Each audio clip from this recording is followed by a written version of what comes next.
work of the Lincoln Davis charity. I understand their appeal is seeking to raise £5 million to grow cancer care awareness in his area. This government is committed to catching cancer earlier and treating it faster.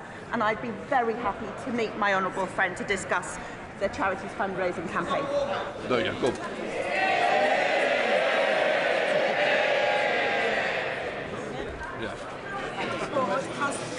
Paris Health Board has been categorising the needs of its patients based on cost rather than on their clinical need, and that's causing a real problem for the Robert James and Agnes Hunt Orthopaedic Hospital in my constituency and the associated Headley Court Veterans Centre, because they need to prioritise patients based on clinical need and not on whether Paris Health Board will pay for them this year. What is the Secretary of State for Wales doing about that problem with Paris Health Board? So we're treating patients based on their clinical need and in a way that my hospital trust can manage. Minister. I thank the honourable member for raising this, and I certainly can write to her with the details on the Powys Health Board and what we're doing, but I can assure her that this government is committed to working with the Welsh Government to ensure cross-border arrangements are fair and transparent and focused on patient needs. This is two Labour governments working together in partnership and delivering together.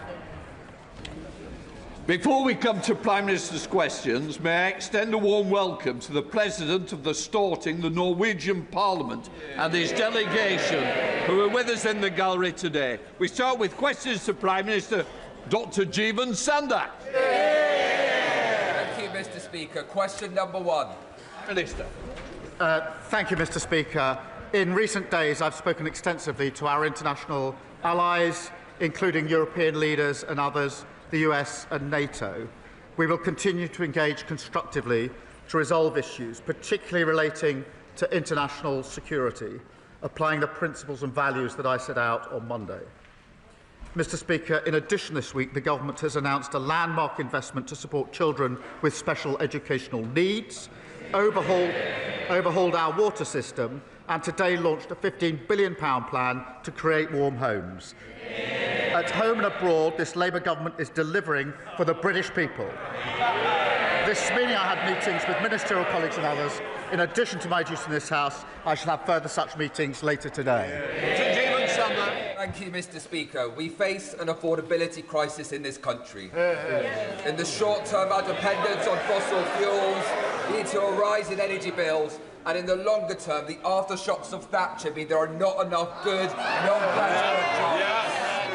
And that's why today's Warm Homes Plan is such good news. Making life affordable. Batteries, solar, home insulation. Getting bills down, wages rising, making life affordable. But we must go further. So can I ask the Prime Minister they would do even more to make sure that life is affordable for my the Prime Minister. Can I thank my honourable friend? I know how much he cares about making life affordable. Mr. Speaker, we're taking £150 off energy bills. That's £300 for the 6 million poorest families, including almost 3,700 households in his constituency. The Warm Homes Plan we're announcing today is the biggest ever public investment in upgrading British homes. It will lift 1 million households out of fuel poverty, tackling the cost of living. That's the difference a Labour government makes. Kemi Badenoch. Mr. Speaker, can I welcome the Prime Minister following our lead on children accessing social media? In particular, can I thank the Shadow Education Secretary, 61 Labour MPs and the Greater Manchester Mayor for forcing him to think again. Mr. Speaker, the Prime Minister and I agree. The future of Greenland should only be decided by the people of Greenland. When the Prime Minister made this point to President Trump on Monday, did the President agree or disagree? Prime Minister. Well, Mr. Speaker, engaging constructively on international security matters hugely, particularly when it comes to security in the Arctic, and that's the context in which this discussion is going on in relation to Greenland. As we engage constructively, I have made my position clear on our principles and values. The first of those is that the future of Greenland is for the people of Greenland and the Kingdom of Denmark alone. The second is that threats of tariffs to pressurise allies are completely wrong. Mr. Speaker, we will continue to engage constructively. I've had many international calls in recent days, and the Prime Minister of Denmark is coming to the United Kingdom tomorrow for bilateral talks. But I do want to be clear with the House. I will not yield, Britain will not yield on our principles and values about the future of Greenland under threats of tariffs. And that is my clear position. Kemi Badenoch. Mr. Speaker, I'm very glad to hear the Prime Minister say that. We all know that the people of Greenland do not want to be ruled by America. But does he agree that just as those in Greenland should decide their own future, so should the Chagosians? Mr. Speaker, I've made out my position on Greenland absolutely clear on Monday and a moment ago. President Trump deployed words on Chagos yesterday that were different to his previous words of welcome and support when I met him in the White House. He deployed those words yesterday for the express purpose of putting pressure on me and Britain in relation to my values and principles on the future of Greenland. Mr. Speaker, he wants me to yield on my position, and I'm not going to do so. Given that that was his express purpose, I'm surprised the Leader of the Opposition has jumped on the bandwagon. I had understood her position. Mr. Speaker, I had understood her position to be that she supported the government's position on the future of Greenland. Now she appears to support words by President Trump to undermine the government's position on the future of Greenland. She's chosen naked opportunism over the national interest. Mr. Speaker, we'll note that when I asked him what the President told him, he couldn't tell us. Now he expects us to believe he knows what's going on in President Trump's mind. Let me remind him, his Deputy Prime Minister, then Foreign Secretary, used to say that if President Trump didn't like the deal, it wouldn't go ahead. And let's look at what President Trump actually said. The Chagos deal is an act of great stupidity and a sign of total weakness. We didn't need President Trump to tell us that. We've been saying this for 12 months. And let's remind the Prime Minister, President Trump thought that we were doing this, that the Prime Minister is doing this for money. The Prime Minister is giving away territory we own and paying £35 billion for the privilege. Why doesn't he just scrap this terrible deal and put the money into our armed forces? Prime Minister. The words from President Trump were expressly intended to put pressure on me to yield on my principles. What he said about Chagos was literally in the same sentence as what he said about Greenland. That was his purpose. And the future of Greenland is a binary issue that is splitting the world at the moment with material consequences. I've been clear and consistent in my position on the future of Greenland. The future is for Greenland and the Kingdom of Denmark alone. The Leader of the Opposition has taken 3 positions in 10 days. 10 days ago, she said Greenland was, in her words, a second-order issue. 4 days ago, she said she supported our position on Greenland. Now she's backing arguments intended to undermine our position, Britain's position on Greenland. This is an important national moment, and yet again the Leader of the Opposition has shown she is incapable of rising to it. I've already told him we agree on Greenland. I'm asking about the Chagos deal. That money, that £35 billion, should go to the armed forces. Mr. Speaker, the world is changing. We are in a very different place, the most dangerous international environment since the end of the Cold War. Last week, the head of the armed forces, not me, the head of the armed forces warned that our military faces a £28 billion shortfall. Is he right? Prime Minister! Mr. Speaker, I'm proud we're spending more on defence than any time since the last Labour government. The Strategic Defence Review is back the biggest sustained increase in defence spending since the Cold War. That's £270 billion this Parliament, making defence an engine of growth. That is a stark contrast. Ben Wallace, the longest-serving Conservative Defence Secretary, openly admitted that under their watch our armed forces were hollowed out. Order, order, order. Mr. Bowitt and Mr. Cartledge, it is continuous week in, week out, and there's a couple over here who will also be going out for a cup of tea with you. Please, calm it down, or you know the consequence. Prime Minister. Mr. Speaker, they shout on a Wednesday and they defect on a Thursday. The loudest shouter used to be the former Shadow Justice. We should take a note of who's shouting most loudly this week. Kemi Badenoch. Mr. Speaker, the Prime Minister wants to talk about defections. Let me tell him that when I had someone undermining my party, I sacked him. If he sacked... Mr. Speaker, if he sacked...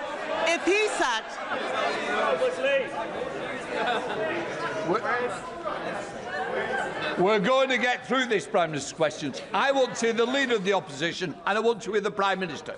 Those who don't may leave the chamber. Kemi Badenoch. Mr. Speaker, we all know that if he sacked everyone undermining his party, his front bench would be empty. But these questions I'm asking, these questions, but jokes aside, these questions are about our national interest. These questions are about our national interest. We support our armed forces in every possible way. Later today, my party will vote to protect our veterans from unfair prosecution. He is ordering his MPs to vote against them. In our national interest, and for the sake of all the brave people in the armed forces, past, present and future, will the Prime Minister do the right thing and vote in support of our veterans, not against them? Mr. Speaker, she's claiming strength. She read the guy's defection letter and then at that point decided to sack him. What was she going to do? Correct the typos and give it back to him?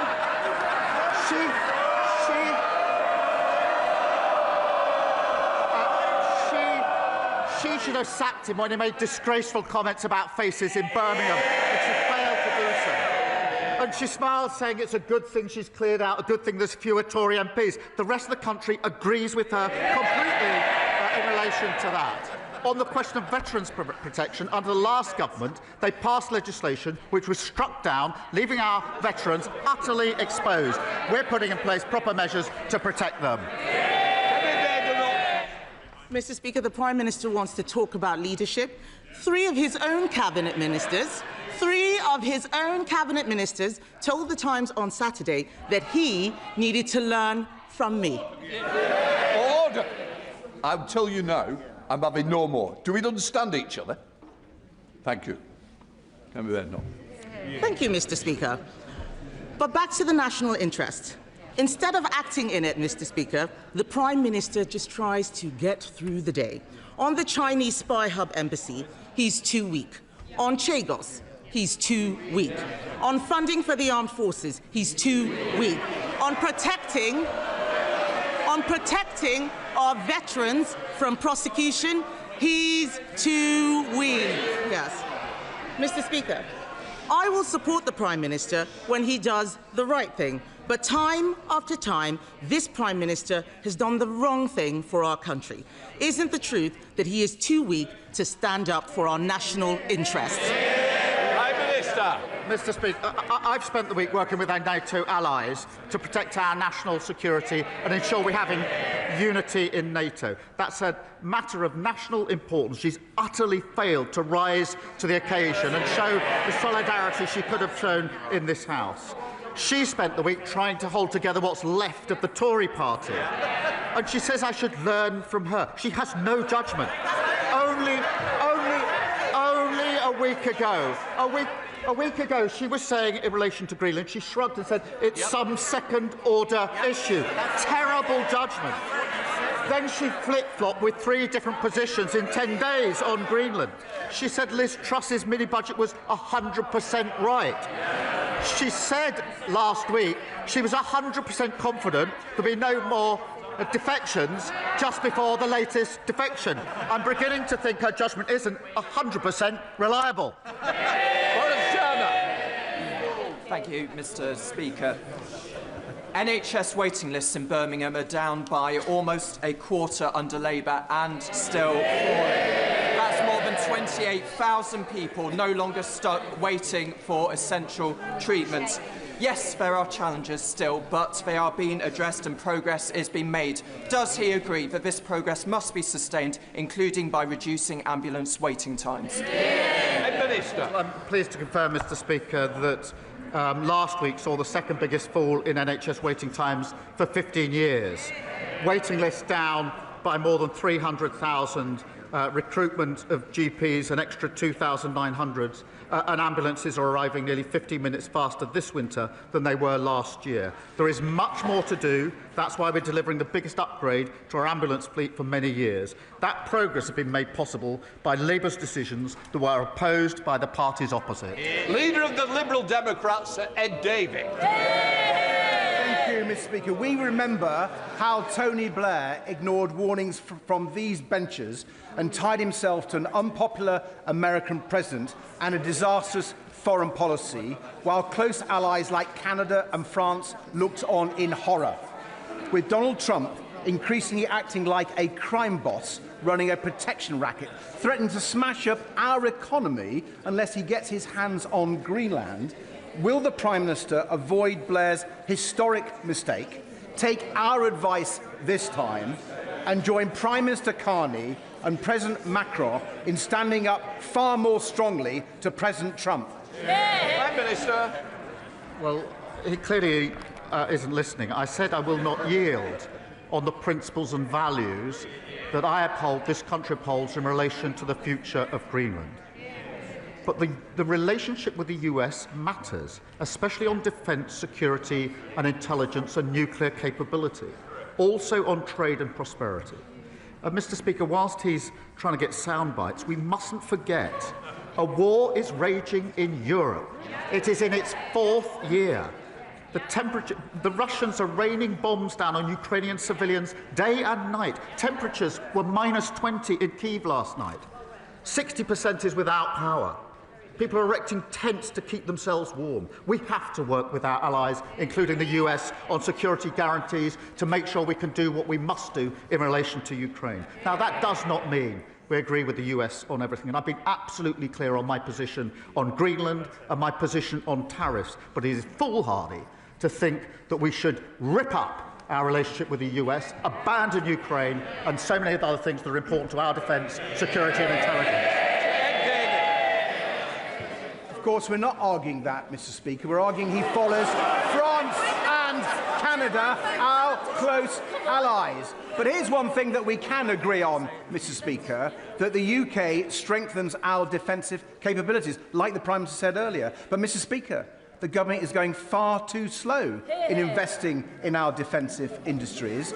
It hasn't even published the defence investment plan that was promised last autumn. And that delay is putting critical industries like helicopter manufacturing based in Yeovil at risk. Putin is waging a war in Europe. Trump is threatening to undermine NATO. We have to rearm fast.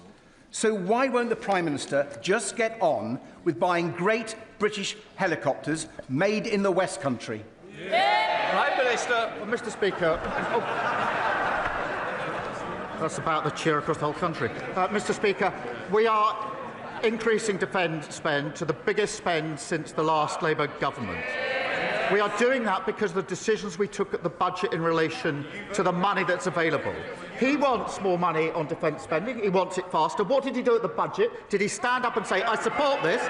No, he voted against it, against the measures necessary to carry out the upgrade. Steve Yem. Thank you, Mr. Speaker. Sadly, on Christmas Day, my constituent Beryl Barrett passed away after tragically falling into an unrepaired pothole, and I'm sure the whole House will wish to share my condolences with the family. In my constituency of Mansfield, there are literally thousands of potholes in our roads which Notts County Council are failing to repair. Does the Prime Minister agree with me that it's time the Council took action to repair our roads? And will he meet with Beryl's family so that we can work together to ensure that no more accidents like this happen again? Prime Minister. Can I send my deepest sympathies to Beryl's family, and I will make sure the Roads Minister meets the family at the earliest opportunity. Mr. Speaker, it shows why tackling potholes really matters. We're investing £2 billion in East Midlands to fix the roads and improve local transport. We're also putting in place tough new standards so that councils must prove they're fixing roads properly. And I'm pleased many excellent Labour councils across the country are leading by example. Dr. Ellie Charles. Thank you, Mr. Speaker.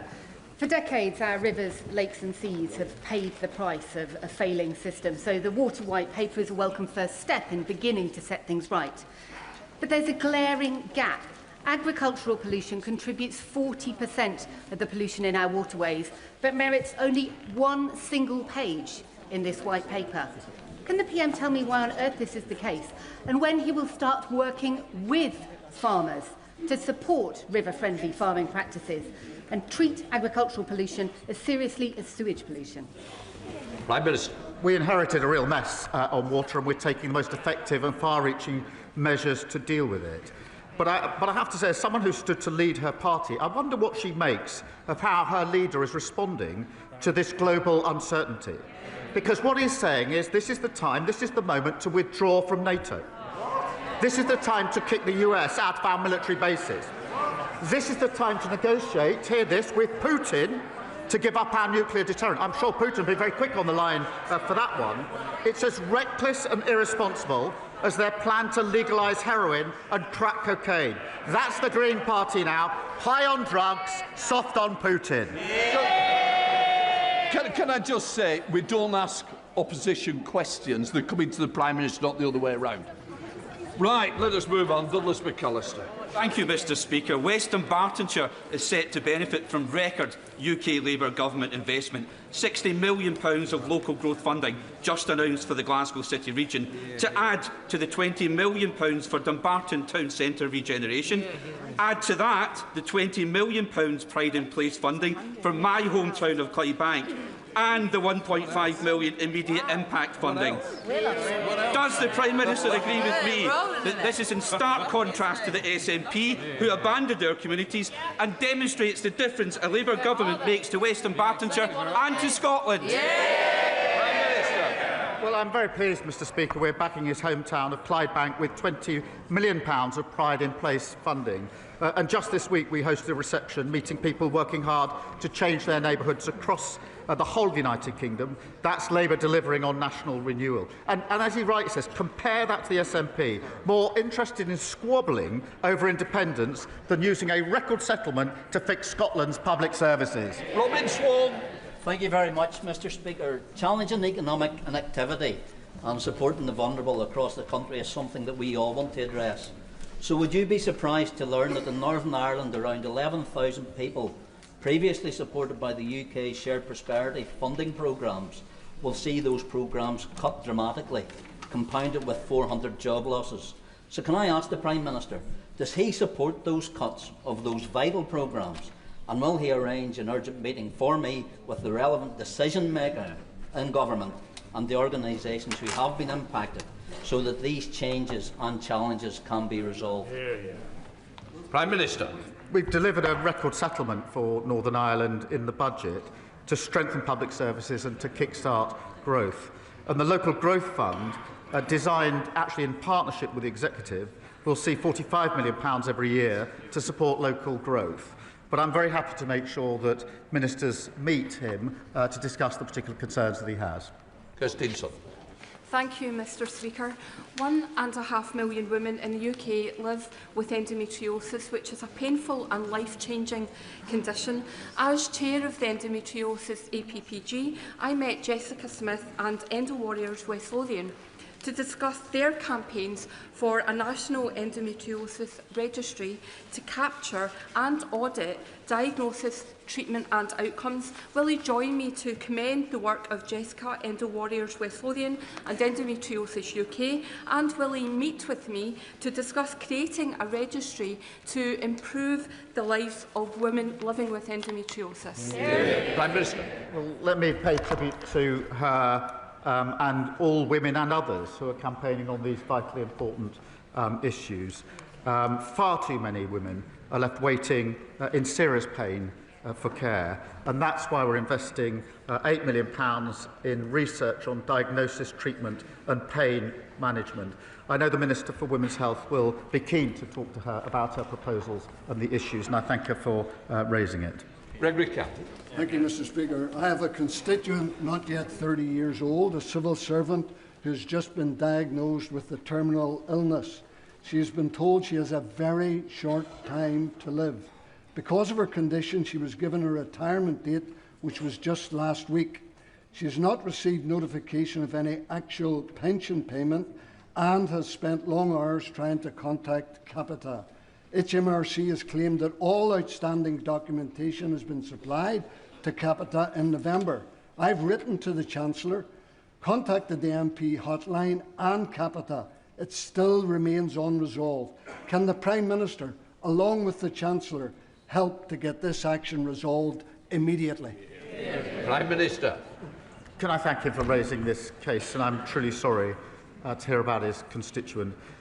If he wouldn't mind following up with the details of the case, I will make sure that it's dealt with urgently on behalf of his constituent. Mr Speaker, yesterday I welcomed Bermondsey PC Kevin Webster to Parliament after his recognition as Met's PC of the Year 2025. Will the Prime Minister commend Kevin for his local work and that of Southwark Labour Council's amazing nighttime antisocial behaviour team? Will he tell us when they'll have new powers under the Crime and Policing Bill? And will he remind the Met that its access standards require all local officers like Kevin to be a maximum 20-minute walk from their ward, a policy currently going unmet in Rotherhithe? Prime Minister. Can I congratulate Kevin and thank police across our country working hard to protect our communities? The party opposite decimated local policing and we're restoring it. There will be 3,000 more neighbourhood police on our streets by spring, an example of the change people will feel this year. Our Crime and Policing Bill will give officers more powers to tackle knife crime, shoplifting and antisocial behaviour. I want officers to have those powers as swiftly as possible. The Tories and Reform voted against them. My constituents in Chester South and Eddisbury are deeply concerned by proposed cuts to police community support officers across Cheshire. The Labour Police and Crime Commissioner, Dan Price, was silent on this issue, seemingly content to see numbers slashed across the county until residents and local MPs spoke out. Now he seeks to present himself as campaigning to save PCSOs, whilst proposing to substantially increase the precept, all at the same time as planning to increase spending on his office by £513,000 next year. Does the Prime Minister agree that this represents a failure of leadership and that that money would be far better spent increasing PCSOs on our streets? Prime Minister. This comes from the party that broke our criminal justice system, just like the fact they broke our economy and our NHS. They hollowed out local policing. We're restoring it. There will be 3,000 new officers in spring of this year. Thank you, Mr Speaker. The thug in the White House has shown that he doesn't listen to grovelling or sycophancy. He'll continue to harm British interests, no matter how compliant we are, and, like all bullies, he will always find the weakest link. Will the Prime Minister close ranks with our European allies and commit to retaliatory tariffs? Well said. Prime Minister.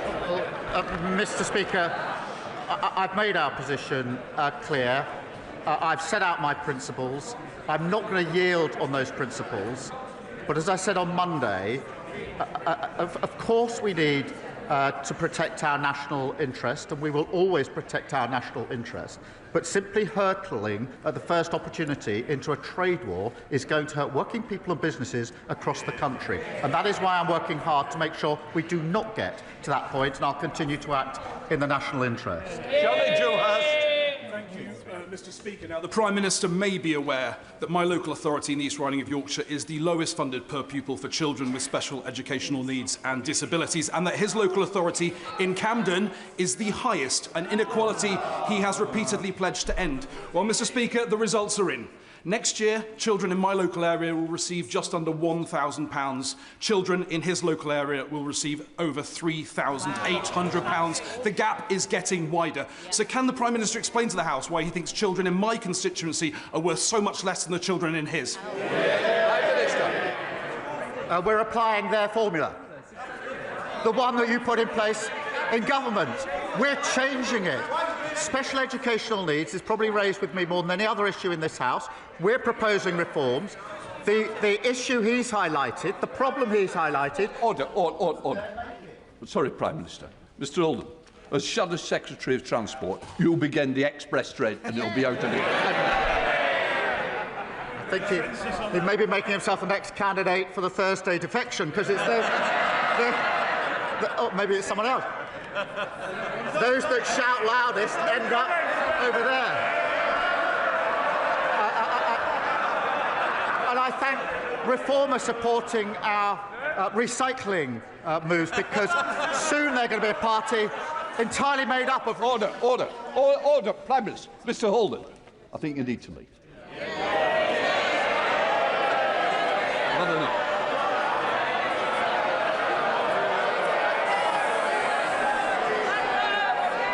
Prime Minister. OK, Rebecca Long-Bailey. Thank you, Mr Speaker. Police officers in Greater Manchester are facing exceptional pressures as they work to keep our communities safe from horrific terror threats, hate crime, organised crime and regular mass large-scale protests. But despite this, GMP received the second lowest percentage funding increase of any police force under the provisional settlement, leaving it £12 million worse off. Now, I know the Prime Minister will share my concerns, so will he urgently work with the GM Mayor, Deputy, myself and Greater Manchester MPs to ensure that GMP has the funding it truly needs to keep our communities safe? Here. Prime Minister. Can I thank her and say I was humbled to visit Greater Manchester Police after the Heaton Park synagogue attack. The professionalism and bravery that they showed was remarkable. Mr Speaker, we've boosted total police funding, and Greater Manchester will receive up to £902 million, an increase of over £31 million. I want to reassure my honourable friend we'll continue to work with her and local leaders to make our streets safe. Matthew. Thank you, Mr Speaker. My constituency of Melksham and Devizes does not have a minor injuries unit, leaving many to travel far afield to Bath or Swindon to access A&E services. Would the PM please meet with me to discuss the need for an expanded hospital provision in my constituency? Thank you. Prime Minister. Thank him for raising this on behalf of his constituents. I will make sure he gets the meeting with the relevant minister to talk through his particular concerns so that we can seek to address them. Jasmine Qureshi. Thank you, Mr Speaker. After 14 years of Conservative austerity, councils are finally getting the support they need to deliver for residents. In my constituency of Bolton South and Walkden, under the leadership of Councillor Nick Peel in Bolton and Mayor Paul Dennett in Salford, increased funding is being turned into restoring frontline services, investment in town centres and support for families. Does the Prime Minister agree that the councils need serious leadership and long-term funding certainty to deliver, not short-term protest politics that put services at risk? And will he commit to continuing that support? Prime Minister. Well, I thank her for a question. Labour's boosting funding for councils that were chronically underfunded by the party opposite. I pay tribute to Labour councils delivering results for her community in stark contrast the division and chaos we've seen from reform councils wherever they've been elected. Katie Lamb. Tens of thousands of people across Kent and Sussex were without running water last week. While the response of South East Water was shambolic, the Staplehurst Emergency Help Team got a bottled water supplier, set up a collection station and delivered water to vulnerable people. Using only volunteers, they supported local people, businesses, farms and care homes with 20,000 bottles of water. Does the Prime Minister think, as I do, that South East Water should be ashamed to be schooled in crisis response by the volunteers of the Staplehurst Emergency Help Team? Yes. And has he, like many of my constituents and many of our colleagues, lost confidence in South East Water's Chief Executive? Prime Minister. Well, I thank you for raising. The situation is completely unacceptable, and we welcome Ofbot's investigation into the company. That is the right thing. The Environment Secretary met company bosses last week to stress the need for accountability, and ministers are continuing to chair daily meetings. But it is totally unacceptable, and it needs to be fixed. Lee Barron. Thank you, Mr. Speaker. For too long, many of my constituents in Corby and East Northamptonshire have not had access to good, secure, well-paid jobs. We made a commitment in our manifesto that we would change that. You can't grow an economy based on insecure work, where from one week to the next, somebody doesn't know how many hours they're going to work or how much money they'll be paid. Would the Prime Minister agree with me that all workers should have the hours that they actually work reflected in their contracts so that we can give all working people the security to plan their finances, the security to plan their lives and the security to build a future for themselves and their family? Prime Minister. Well, I'm proud of this Labour government delivering the biggest upgrade to workers' rights in a generation. And we're ending exploitative zero-hour contracts, ending unscrupulous fire and rehire practices, plus parental leave and sick pay. And workers will benefit from those rights in April, Mr. Speaker, and they should never forget that Reform and the Tories opposed every single one of them. Robert Jenrick.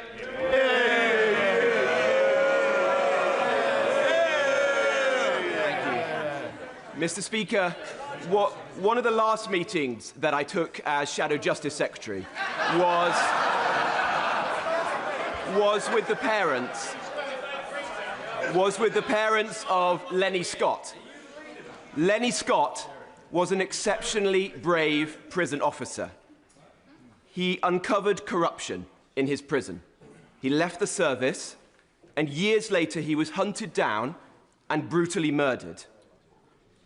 Because he died after leaving active service, there was never any compensation paid to the children that he left behind. I know the Prime Minister would want to right this wrong. I wrote to the Justice Secretary privately after I discovered this, and I should say his parents never asked for any support.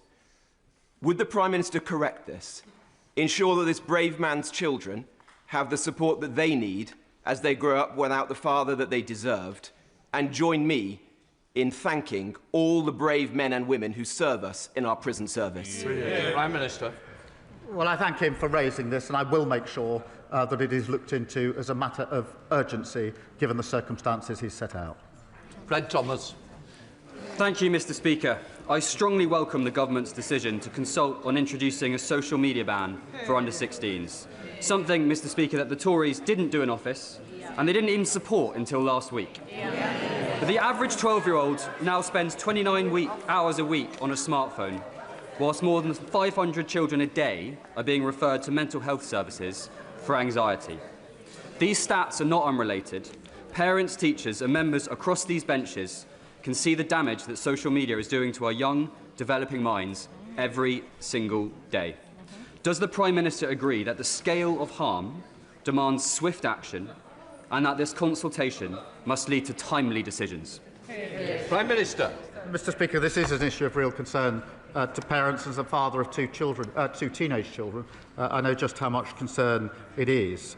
That is why we will have a consultation to look at expert and international evidence to get this right, and we will respond by the summer. And that includes looking at the question of the age that children can access social media and restriction on addictive features. I'm also concerned, as is the Education Secretary, about the screen time used for those under the age of 5. So we'll look at all of those issues and make sure that Ofsted checks enforcement of bans during schools.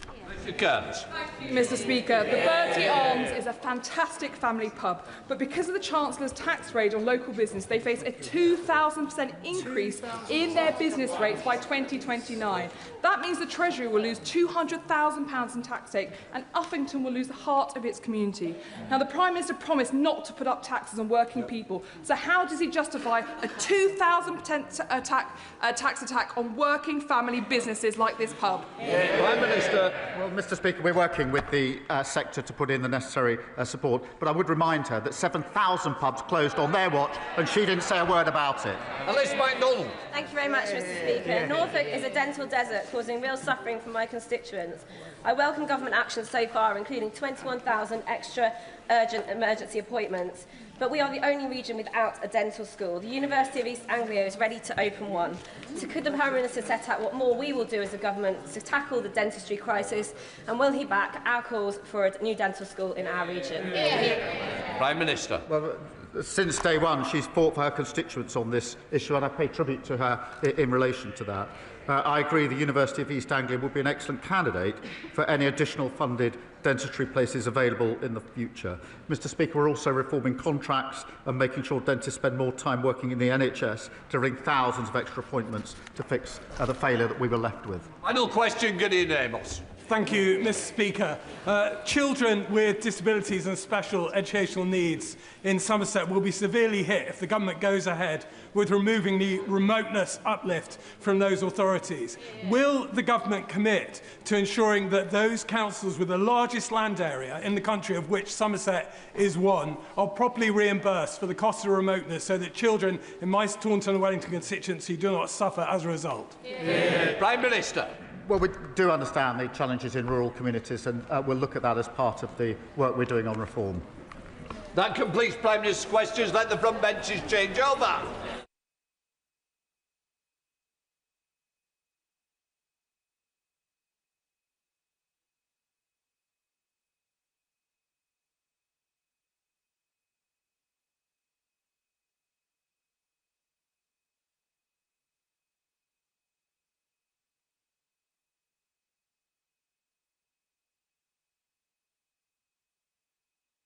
Point 4.